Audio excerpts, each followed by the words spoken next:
ఆయన ఏం చెప్పాడు? అసలు పాండవులంతటి మహావైష్ణవులు ఇంకెవరూ లేరు. కానీ ఈ సినిమాల్లో పాటలు రాసే ఛాదస్తులు, మూర్ఖులు, ఛాందసులు, వాడు ఎప్పుడైనా భారతం చదివాడా, చచ్చాడా? అక్కడ ఓ పాట పెట్టాడు, జననీ శివకామిని అని పాడిందట.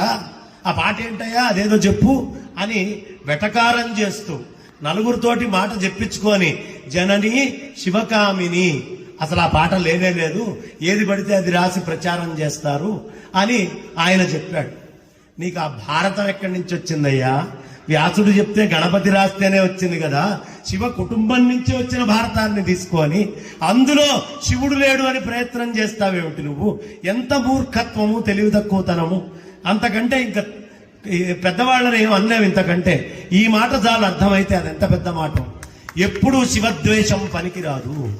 ఇంకో విశేషం, శ్రీశైలం వెళ్తే పాండవులు శివలింగాల్ని ప్రతిష్ఠ చేశారా లేదా? ఇవి పాండవులు ప్రతిష్ఠ చేసిన లింగాలండి అని చెప్పబడుతున్నాయా లేదా? కేదార క్షేత్ర మహాత్మ్యాన్ని చూస్తే కేదారములో ఆ కేదారేశ్వర లింగము ఎక్కడి నుంచి వచ్చింది?